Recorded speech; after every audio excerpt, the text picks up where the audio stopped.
to help people. I'm just a PC. I don't want to be a supervisor. I follow breaking points. I breaking point when no one else. I don't want to be a police officer.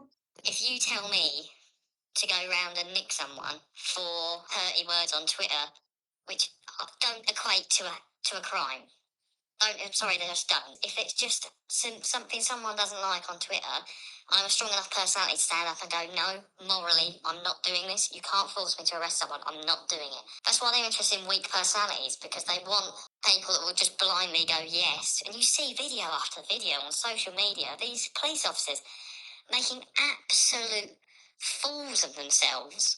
You really struggle with unwinding after a shift. You walk through the door completely exhausted, crawl into bed, you sit and scroll on your phone, getting annoyed that you have to be up in a few hours for that quick turnaround. Well, I have something that I've created that can help you, and it's completely free. Just click the link in the description or scan the QR code on screen now to download my free support guide for shift workers. You will also receive daily emails filled with practical advice from mental health, burnout, boundaries with the job, and rest and recuperation. Take back control of your life today and stop letting a job take everything from you. So this week, what we're going to do is just going to get straight into it.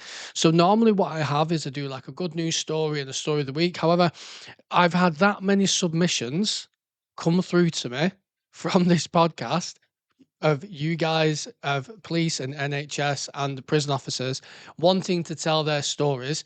And I tell you, we've got some funny ones, we've got some quite hard hitting ones, we've got some good old rants in there, we've got a few voice notes too.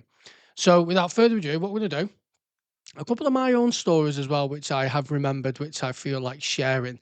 Either some which I've had a personal experience or some which people have told me, which I remember sitting back going, oh my God, as if that happened. That sounds terrible. Let's get into some of these stories. So, rants and stories. Christmas is around the corner, so why not buy your family a official Jobs Fucked podcast mug? Fucking hell, this one's to start off with, isn't it? People always send me stuff to do with sudden deaths, and sudden deaths for some reason always tend to be the thing which is like the most like abhorrent, like oh my God, I can't believe that happened, but also really funny, like dark humor. My first sudden death was in a hospital, and me and my tutor went to the morgue and checked the body over. We then tried to close the fridge, but it wouldn't shut. We tried for a few minutes only to realize the cadaver's arm had dropped off the trolley. And if the cadaver didn't have a broken shoulder before he died, he may as well he might have one afterwards. I can't imagine I can't imagine that. Did my husband die with a broken arm? No. Well, why is his fucking arm hanging off? Looks coroner's court, looks over at the officers. Officers, you have anything to say about this? I can't lie, so I'm just gonna say nothing. There's actually a few. I remember the funny story. Actually, something. Now, this was a story from a long time ago, and this didn't happen to me. This was a story what a family friend told me. Family friend who'd been on the police for a long time, and things were a little bit different back in the day, as I keep being told. So, what happened was they went to do the same sort of thing. They went to go to the morgue to check out a body. However, the officers wanted to play a little trick on each other. So while one person was one person was chatting to, I don't know, the mortician or whatever it is, the person at the chapel arrest or, hospital people, one of the officers crawled inside one of the freezers and was there waiting, basically waiting for when, to jump out and scare somebody, scare the colleague. You're definitely going to do that now. Anyway, what happened was this cop opens it up and crawls in, and the other cop puts him inside, and he's there like shivering away. He's like, "Ooh, bloody hell!" And he sits there and he goes, "Oh, it's cold." And he hears somebody else go, "Yeah, it is, isn't it?" So the cop, needless to say, absolutely shits himself, jumps out, and it turns out they were playing the trick on him. Obviously, I don't condone that kind of behavior, but I love hearing the stories. Like I said, it was a different time back then. But imagine that you're sitting there, you're like, "Oh, I'm gonna play this trick on this person. I'm gonna play this trick on this person." Fucking hell, it's cold in here. Yeah, it is, isn't it? Shit! Someone else is in it. They're alive. They're alive. Cue the lightning. There was also one, and I've named it on my little document I've got here, Soho Sex Party Death. Now, let me explain. An officer told me that they used to work in the Mets and they used to work down south. And there was a gym in Soho which was notorious for gay hookups. And what these people would do is they'd go do a workout or whatever, they'd go into the sauna, and then, towels would come off and Bob's your uncle. The officer told me that there were two men having sex with a guy in the middle. So like an Eiffel Tower sort of deal. And rose between two thorns, depending how you look at it. Spiky thorns. And anyway, as they're having sex with this guy, the guy then happened to die. However, the two men who were having sex with him didn't actually realize he died until they both kind of stopped. So they went to the gym, they had a hookup, they inadvertently committed necrophilia. Fucking savage. Some of the stuff what guy gets sent, some of the stuff what people tell me is absolutely horrendous. That sounds like a really bad day. How was your gym session, love? Well, not going back there. Why have you cancelled your gym membership? No, don't ask. Why the police here? You're gonna hear some weird things about me. It's not true. There was actually one, and this one, if there is a place in hell, this guy's firmly there. And I have told this story before. But in case you haven't heard it, I'm going to tell it again. So there was a guy who was married, and his wife was meant to be out the house all evening. So this man, not wanting to be alone for very long, hired a lady who gives company professionally, shall we say. Anyway, so the guy goes home, he's got an evening plan, goes home, starts having a shower and all the rest of it. He then discovers his wife is actually home, but she's dead. She's died in the spare bedroom. So what does the guy do? He's got an evening planned. Does he call the ambulance? Does he try to resuscitate his wife? No, he spent 50 quid on a good evening, hasn't he? So what the guy does was he still has this lady round. They still do the business in the room next to where his dead wife is. And when she leaves and he's finished, he then rings an ambulance. I mean, we don't like it when our plans get scarpered, do we? We don't like it when our plans change. But fuck me, there's a limit, isn't there? Like, come on. Your wife's dead in the opposite room. I think I'd really struggle to get the old engine firing, knowing that my dear beloved wife is currently going cold in the next room. The world is a savage place, and there is a place in hell firmly booked for that man. This video was sponsored by my best-selling police memoir, The Job's Fuck Secret Diary of a Police Officer. After 10 years in the police service, I finally left and I decided I need to speak out. This book does a deep dive into police corruption, the real reason why the police force is falling apart, and things you will never hear in the mainstream media. You can check it out in the link in the description of this video. You could also grab some merchandise and support me on Patreon. And now, without further ado, enjoy the video. Okay, so we have another one here, which is a submission. And if you have young children in the room while listening to this, you may just want to, I don't know, skip forward a minute or two.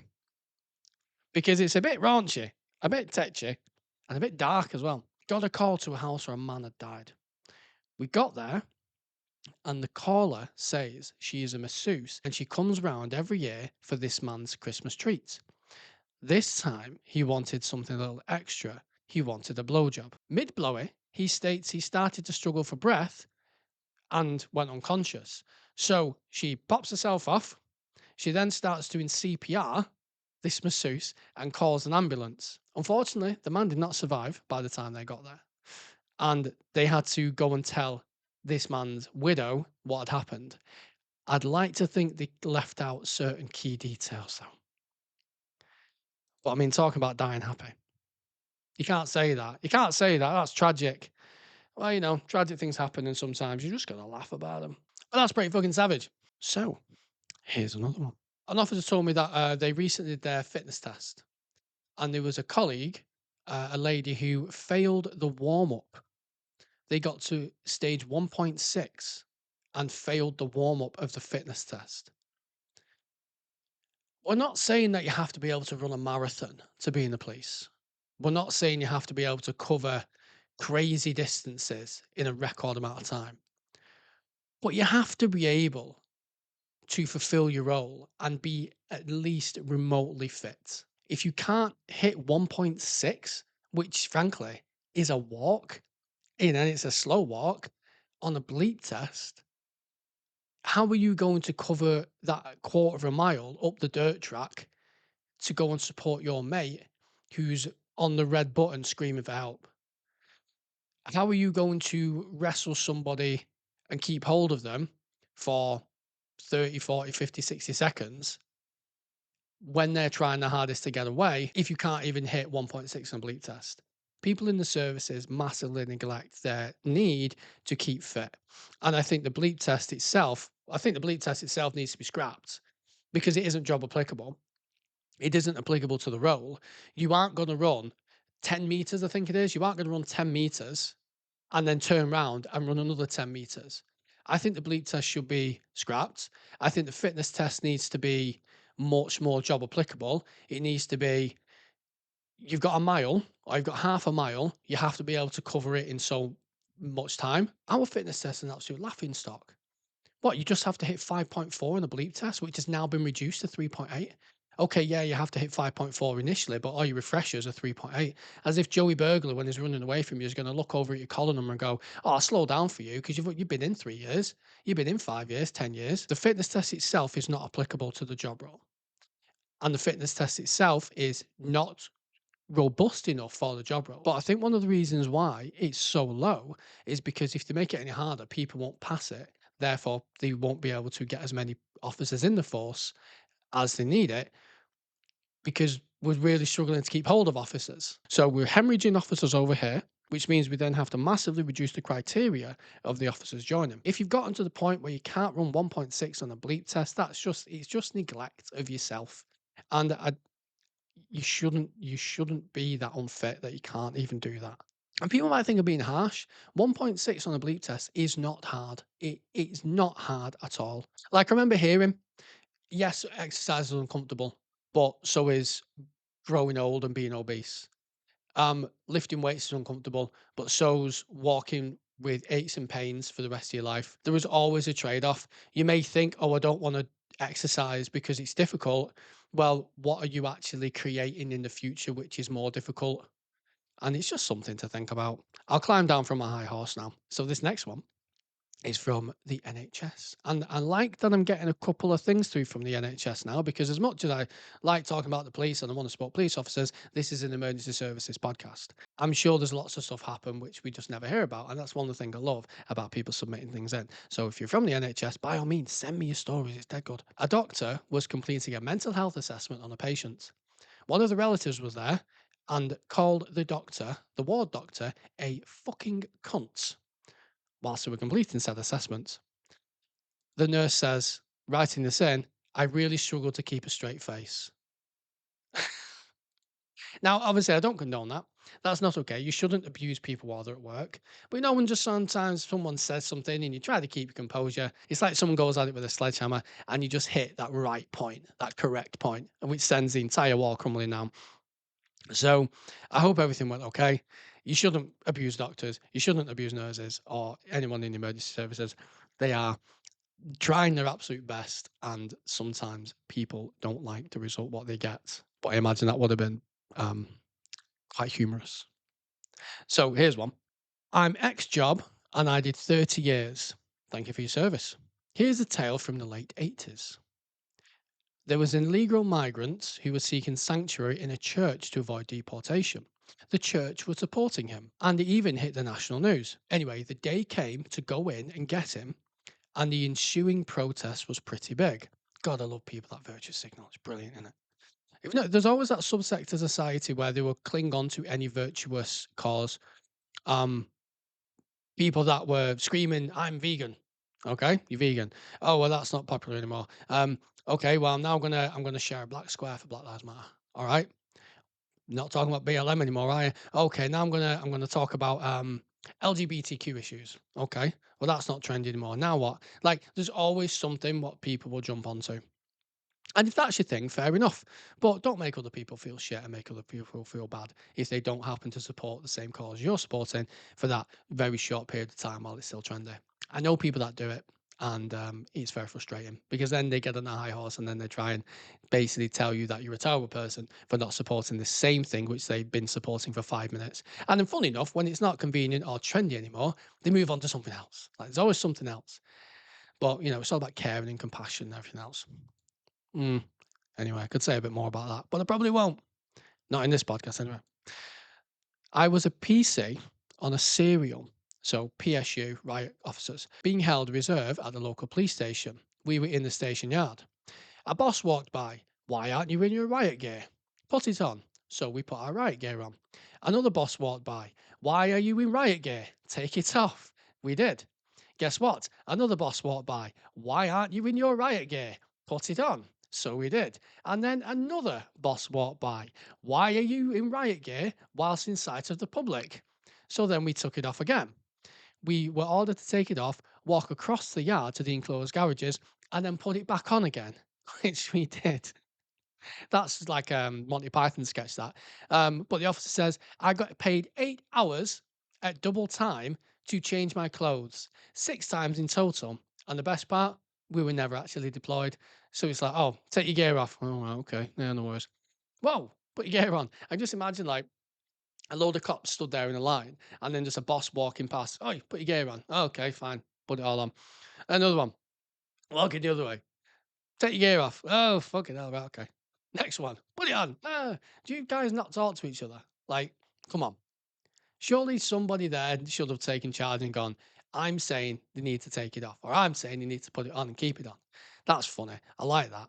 That's pretty funny. And the fact you got 8 hours double time to change your clothes 6 times and you were never even deployed, that sounds like quite an easy shift. So I've got a voice note now. Okay. And this voice note, the officer who sent it wanted to be anonymous, which I'm more than happy to do. So I changed the voice on the voice note. I did some editing. The overall voice notes were about 10 to 20 minutes of just this officer pouring their heart out. So it's quite hard hitting. So what I've done is I've edited it down. And to be super careful and clear, I've then also sent it to the officer and let them do some more edits if they wanted to, which they then did. Because the last thing I want is for somebody to send something through and then them get into shit or feel uncomfortable or feel worried that, somebody is going to hear it and then be recognizable. So just know that when people send me things, I do everything in my power to make sure that they cannot be identified. I have never in my career been to a point where I'm ready to snap. No one cares about policing. All they care about is what the figures are. And as long as the figures make us look good, that's what they think is the result that the public wants. And it's like, just because you've got figures doesn't mean you're good. And it doesn't mean that we've been doing good work. Anybody can shift figures and all that bullshit. Policing's lost. What I joined for and what I stand for is no longer there because all people are interested in is coming in, is being promoted. I've got a clue about policing. I've got no empathy. I've got no connection, not only with the staff, but with the community. They don't understand what the communities are like. But welfare, there ain't none. I joined my job for the right reasons. I joined my job to be out on. I'm going to get. I joined my job to help people. I'm just a PC. I don't want to be a supervisor. I'm at breaking point. I'm at breaking point with no one's hands. I just want to be a police officer. I just wanted to be a police officer. Hard hitting stuff. And unfortunately, and this isn't a new officer either. This is an officer that's been in for quite a long time. And as we can see from the voice note, what this officer sent through, they are at absolute breaking point. They described to me that there is no staff, that staff are dropping like flies due to stress, due to being overworked. The senior management don't frankly give a fuck when it comes to officer welfare. They bring in needless change and try and reinvent the wheel, which makes everything harder for everyone else. But it means that they get promoted. And once they've been promoted, then they can leave that division, they leave that station. So once they've implemented everything and they've got the result what they want, regardless of whether it's beneficial to the public or whether it's beneficial to the troops on the ground or not, it doesn't matter to them because they've then moved post. Then it's someone else's job to come in and clean it up, of which they will then get promoted off that because they'll then change everything again. It's wrong that we promote people based off arbitrary things such as a stat or a statistic or this detection or this amount of crimes we've detected or this particular thing which we've been focusing on. If we promoted management of how good they were at being leaders and how good they were at managing people and supporting people, we would have a dramatically different police force overnight. We would have more cops wanting to stay and probably more cops wanting to stay on that division because they don't want to, be under a different manager because they really like the manager and their manager really supports them, makes them feel heard and feel like they're valuable. And I've got some more things which I can say on that, which people have sent through. But as we can hear in that voice note, that officer is breaking their heart, absolutely crying their heart. And there was a lot more to that voice note, the collective voice notes, which they did send through, but obviously they didn't want me to read all that stuff out. And they were happy with what that was. And I just think that's so hard hitting and so powerful. And that's the reality of what's happening to cops right now. That's the reality of what's going on. I once heard the chief constable on the radio. Somebody messaged in and said, "What about police morale and everything else?" And their response was, "Well, nobody complains better than a police officer." It's like, right. So you are so far removed from the officers on the ground that you are quite happy to dismiss their genuine concerns and genuine points of contention and upset because you just put them down to, oh, well, they're just moaning. Well, they're moaning for a reason. And as we've seen, after years of being neglected and being underfunded and not being listened to and being kicked repeatedly, not just by the public, but also by the organization itself, cops are having enough. And I've said this. What I'm afraid of happening is one day I'll pick up the phone to call the police for help, and they'll go, "We don't actually have anyone. There's no one there." Because call takers are leaving, call handlers are leaving, staff are leaving, cops are leaving. But the senior management team, they're all right because they get to leave and they get a nice pay packet every month and they get another promotion in their ivory tower, sat at a table with all their mates, all licking each other's backsides. Meanwhile, cops are absolutely breaking. And there's, like I said, from that voice note there, some cops are, and the hard thing is for a lot of bobbies, is that if you're 20, 25 years in, you've got so much skin in the game when it comes to your pension and everything else. You essentially become trapped. So we've got people in the service who've been in for so long that they can't leave and they have to keep going to work, knowing that they're underappreciated, undervalued, under resourced, and the service doesn't care about them. And it's wrong. It's wrong. And I had another person reach out to me again. This has been edited because the officer wanted it editing. They didn't want anything to come back to them. And it says here, a police officer reached out to me stating that sexism is alive and well in the force. They describe blatant double standards. Male officers are handed the arrests and the juicy jobs, while women are sidelined to missing person inquiries, domestic incidents, hospital guards, administration tasks, and routine appointments. They were told that their supervisor, who does a lot of work outside of the job with staff, is being threatened with a forced move due to senior management not being happy with their management style, in that they will support officers rather than toe the political line of the organisation. Due to this, staff feel that the job cares more about its bottom line rather than supervisors who want to support and help them. In their eyes, that's leadership. A supervisor should protect their staff, not hang them out to dry. They have been criticised for having their team's backs too much. They believe it's down to their sex, as other supervisors don't get this treatment. A supervisor should be close to their staff, be someone they can approach, be someone they can open up to if they have a problem. or so the supervisor knows them well enough to identify when something isn't right. When an officer is struggling, it's straight to a development plan to try and force improvement rather than actually sit down and try to understand what the underlying cause is and address this from the roots. The fact that this is being punished is indicative of the disconnect between the boots on the ground and the ones chasing targets. In a time where police morale is through the floor, it would seem that supervisors who prioritise their staff well-being over the needs of the organisation are punished. This is really, really upsetting. Really upsetting to hear. Really upsetting to hear that. And to that officer or to the supervisor, whoever sent it in, frankly, fuck what the organisation says, fuck what the bosses say. You are doing what a leader should do, and you are protecting your staff. You're looking after your staff. You are. It says you're being penalised for having your officers' backs too much. You're sticking up for your cops too much. No, that's what a leader. That's what a leader does.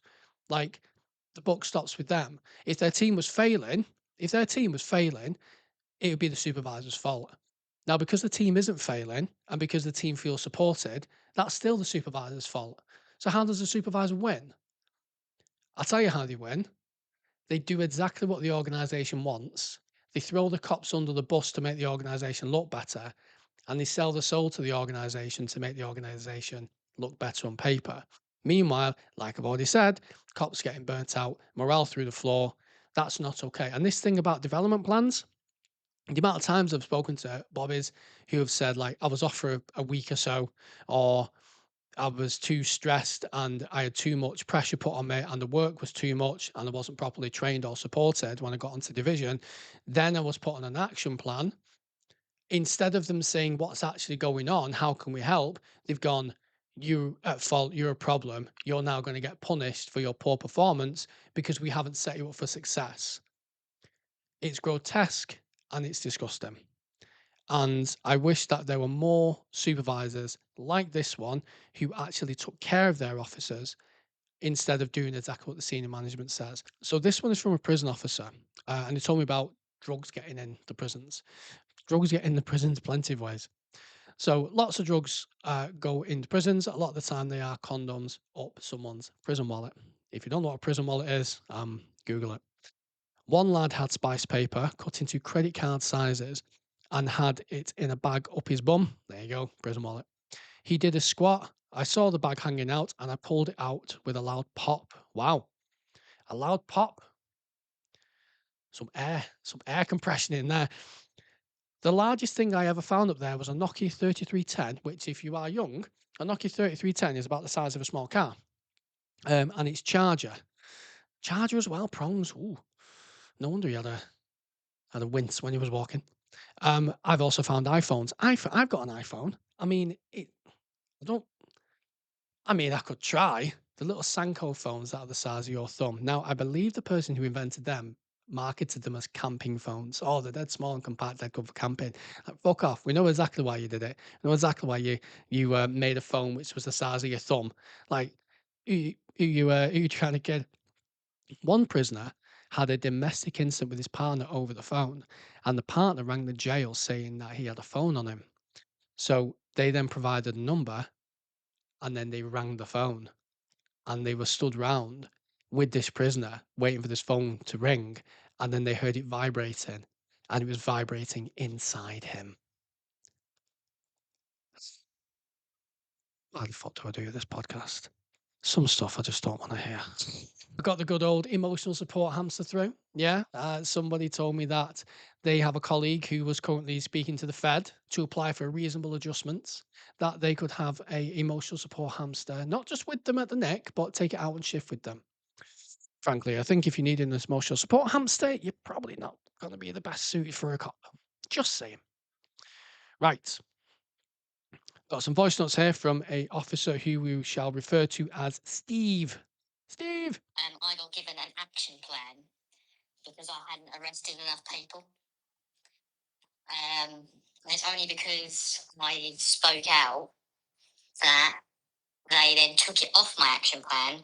Because if you can't be told by a sergeant to arrest somebody, you can't legally, a sergeant can't go to you. You have to arrest him. It's your choice.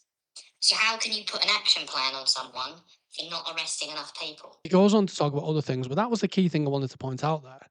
I've heard of officers now being graded red, amber, and green based on their statistics, based on their arrests. Arresting somebody means you're taking away someone's freedom. As someone who's been arrested, I can tell you now, it's a fucking awful experience. If you're not used to being in and out of the system and getting arrested is just oh, I can't. I remember locking someone up once who was like, oh, I can't be asked getting nicked. Oh, you can't be asked, can you? As if I've just told you to go and nip to the shop for some milk. You can't be asked. Like, getting arrested is an awful experience. And it's something which I hope people don't ever go through because it's awful. You're stuck in a cell. You don't know what's going to happen to you. You don't know what time it is. You don't know when you're going to be let out. You don't know when you're going to be having your interview. Even after your interview, you don't know how long it's going to be before you're there. You're thinking of all the different possibilities of what could possibly happen. It's awful. And even after that, you then put on bail or release an investigation. It's this constant thing in the back of your mind. Well, I say the back of your mind. It's all you think about every second of every day. So taking somebody's freedom away should only be done when it's absolutely necessary. And this is one of the reasons I hate stat-based policing so much, because we are taking that and we're going, okay, if you haven't taken enough people's freedom away, regardless of whether it was necessary or not, we want the tick in the box. And if you haven't done that enough times, you're there to serve and protect the public. But if you haven't taken enough people's freedom away, then you're now going to be in trouble. And thankfully, this officer had enough about them to say, you can't do that. It's my power of arrest. If you want someone locking up, get out there and do it yourself. If you need that stat improving, get out there and do it yourself. And you also can't punish me for not doing something which is up to me to do. And this is just how we measure policing. Oh, we've arrested 20% more people this week or this month or this quarter. Right, okay. How many of them actually resulted in the detection? How many of those people actually needed to be arrested? And what impact has that had on society? Like, what impact, that ripple, what you put in that pond, how far do those ripples go? Is that person ever going to call the police for help again if it was quite a punitive arrest, which didn't need to happen? And have we actually put more people at risk? And what about the weight on the system, which has been caused by that extra arrest and the extra workload? Are the officers now focusing so much on closing that crime, which should have never happened in the first place, rather than dealing with the cases which actually need their attention? What's public perception like? Police arrest X amount of people for such a thing. Okay, well, what about the crimes people are asked about? What about the people loitering around in the night, trying people's car doors or trying people's front doors, trying to burgle them? What about domestic violence, the severe domestic violence cases? What about all these different things? What about the cases that fall through because the victim withdraws support because the police just don't have the time or resources to keep them in the loop and keep them informed of what's happening because of the unjustified arrests? Where does this stop? And to punish officers and to grade them because what? They've had a compass, a moral compass. I thought honesty and integrity was part of the code of ethics of policing, and yet you're asking people to compromise that for the sake of how the organisation looks. You cannot pressure somebody to use their power to take someone's freedom away when they don't have to. It's wrong. It's not okay. You cannot do that. And the ramifications of it are huge. The ramifications of it are massive. And what happens is, if you are a newer officer in service and this is just the world you've been, the world you live in and all you've ever known, if somebody says X, then you do Y, then why do you need all your decision making? Why do you need all your training about the national decision making model, about what is justified and what is proportionate and what is necessary and what's likely to result in a charge and what does the victim want and what's the risk factors? What's your threat harm risk like? All that goes out the window. A fucking robot could do it, which is funny enough. Something else, what this officer said. Moral issue now. I mean, this was going back to what I was saying about they want to hire weak personalities with no opinions. Because unfortunately, and probably the reason I haven't got on and I'm looking to leave is because if you tell me to go round and nick someone for hurty words on Twitter, which don't equate to a crime. Don't. I'm sorry, they just don't. If there's obviously a crime there, I'll obviously go and deal with it. If it's just something someone doesn't like on Twitter, I'm a strong enough personality to stand up and go, no, morally, I'm not doing this. You can't force me to arrest someone. I'm not doing it. That's why they're interested in weak personalities, because they want people that will just blindly go yes. And you see video after video on social media, these police officers making absolute fools of themselves on the request of senior officers who are hidden, not on camera, not behind the camera, sitting up in their office telling these officers to go out and make clowns of themselves. And I think that officer hit the nail on the head quite well there. It's great sitting in the back office somewhere going, we need to improve this and this and this and this and this, and we need to do this and this and this and this and this. Great. You're not the ones who've got to do it. You're not the ones who have to live with those decisions, and you're not the ones who gets all the shit for it. So, officers, if you're listening, it's your power to arrest. You cannot be penalised because you've not decided to take someone's freedom away. That doesn't mean That doesn't mean be lazy. That doesn't mean walk away from a job which you definitely should have taken action at and locked someone up at. And oh, well, I can't be asked for the paperwork. Like, that's not okay either. You have to do your job and you have to do it properly. But there's a difference between doing a job properly and doing it, taking action because you're told to do it. If you don't agree with it, if you not just in case you can't be bothered doing it and you're a lazy Bobby, in which case you shouldn't be in a job anyway. But if you turn up to a job or an incident and you're there, like, you've got a supervisor in your ear, you've got emails, you have to send a justification for this if you don't do it. If you are stood at that incident and you're going, I don't agree with locking this person up. There are other outcomes we can do. We can separate, we can put in referrals, we can do everything else. I don't agree with this. Then don't do it, because you're the one who's got to live with that decision. And when you open that door to locking somebody up just because your supervisor told you to, it's harder to shut because you've done it once. Do it again and do it again and do it again. Before you know it, you're not thinking for yourself anymore. And you'll fall out of love with your profession, you fall out of love with the job because you become a robot and you lose your empathy. It's not something what I advocate for. But if you go to an incident and there is, this person clearly needs to come in, then do it.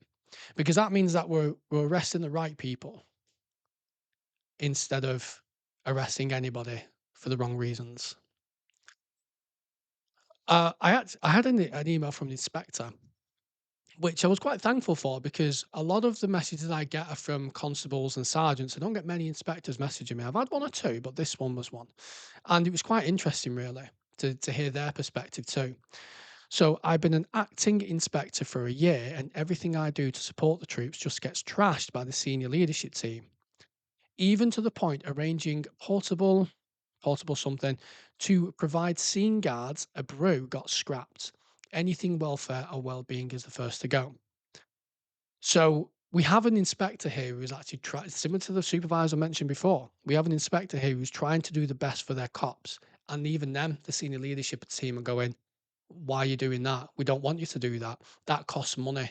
That's going to cost us money if you give cops who've been at a scene guard for the past 6 hours a cup of coffee or a cup of tea. Just to help them a little bit. Because I've been stood on scene guards for 10, 11, 12 hours. It's boring. You're tired. Your feet are hurting. You're getting shit off the public because they just want to go down there. I don't live down there, mate. I just live down there. You can't go through. Oh, you're a fucking arsehole. You know what I mean? You're at the forefront of people's bad day if you're on the scene guard. The best one I had was right. So, person on the bridge, close the road right before it. I'm there. It's off a roundabout. I'm there. Park my car sideways across the lanes. Put my reds on and put cones out either side. Clearly, you can see. And I put a thing out saying incident, road closed. Some guy saw the slightest gap in the cones and thought, I'll get past that. He then tries mounting the curb to drive past, and I get out my car. And I'm like, mate, what are you doing? You can't. Oh, I don't know where to go. I have to go that way. That way, you're going to have to find another way, aren't you? He then repeated some expletive and then disappeared. And I'm now like, do I need to put up a concrete barrier to physically stop you? Do I need to blow part of this bridge up so that you can't cross it? I mean, you probably still whip up a ramp and try and jump over. But if you want to ruin people's day, if you want to be in a shit end of a shitty stick, jump on the scene guard. Tell them somebody the road's closed. Number one way to piss off the public. Actually, that's wrong. The number two way to piss off the public is to close the road. Number one way is to close the road they live on. Fuck me, you're in for it then. And I'd have loved my inspector, supervisor to come down and go, yeah, here's a brew. Oh, nice one. I feel great now. Or I'll watch it for 10 minutes. You go and have a, go and have a piss or whatever. Awesome. Thank you so much. No, but senior leadership says that's too expensive. And they sent me further because I asked them for more context. And they said, we've lost autonomy on welfare and support. We do what we can to support, but our decisions to deal with absences are being overridden by senior leadership team. The decision of the line manager as to whether absence periods are dealt with by management or action are fading. We now see the leadership team demanding action be given when the first or second line managers are making sensible decisions based on personal knowledge of their staff. So a supervisor might go, okay, well, Fred is clear, he's having issues at home, like everything, so he's going to be off a little bit. He's not well, and he's suffering welfare wise. They'll go, well, in this fucking handbook here, it says that Fred needs to be in shit for that. All right, okay, brilliant.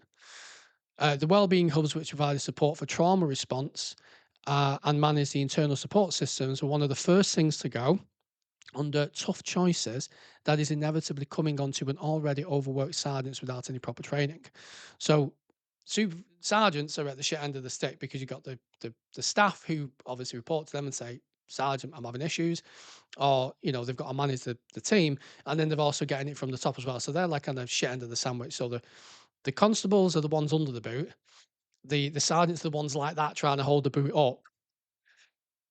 That's a good analogy, that. I might use that. Trademark.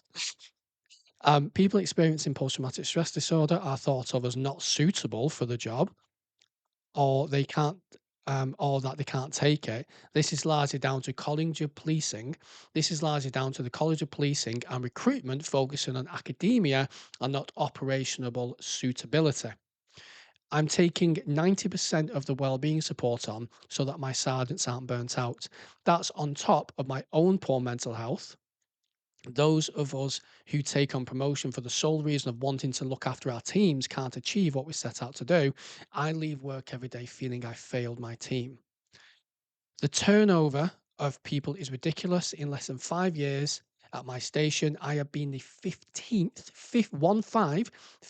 inspector on the team, and that is it. And at the same time, I've had 13 line managers. It doesn't specify whether this is the inspector's line manager or whether it's probably the sergeants, to be honest. So somebody higher up's clearly screwing it all up, aren't they? Somebody higher up is going, well, it's working, or we won't change it because then I won't get promoted and make me look bad. Meanwhile, it's all crumbling. 15 inspectors. Like I said, even small gestures are taken away. I started an affordable shop. Arguments over clash with vending machine contracts, providing hot drink facilities for scenes in cold weather, taken away. Requests for sanity products on level twos, no funding. So, females who are riot officers sitting on a carrier for 10 hours, sanitary products not allowed. That's awful. How can the service say that they care about welfare when that's the way that they treat them? 14 years in the job, half as a sergeant and now acting inspector, and I would honestly leave tomorrow if I could.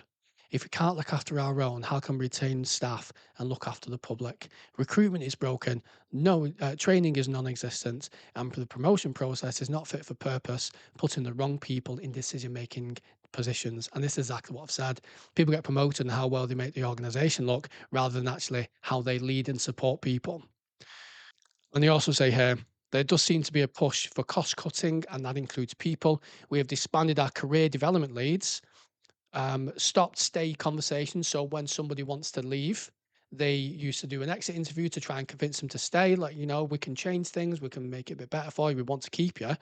I didn't have a stay interview. When I put in my resignation, I was basically like, okay, I got a generic copy and paste email off the chief inspector, and the superintendent collared me the superintendent collared me in the corridor and basically said like, "I believe you're leaving," and they were supportive of the move because they knew the stuff I wanted to do afterwards. But I'd done a lot for that person and I'd got a lot of good results for the team, and there was no like, "Can we help you to stay?" It's just a case, well, if you want to go, go. Right, okay. Um, we now appear to have a culture of if you want to leave, you'll save us money. Probations are cheaper than experience. It's easier to get new people in and put bums on seats rather than try and keep dedicated, experienced staff because they cost more. Wrong. Absolutely wrong. So I hope you enjoyed this episode. If you like this just purely, let's talk about the submissions more, then great. I'll do more of it. And if you want to send in your own submissions, it's email me at thejobpod25@gmail.com or send me a message on Instagram. Like I've shown you, I can anonymize things, I can change voices, I can take things out to make sure that people are happy with the submissions what they send me. If you do have a story to share, you want to get something off your chest, you have a funny incident you went to, a funny experience, by all means send them in. We like all of this good stuff. But if you're new to the podcast, share it, send it to somebody who you know who you think would like it. Leave it a comment, give it a follow. Helps more than you know. Really helps the podcast to grow. And until next time, you stay safe, take care of yourself, and see you later.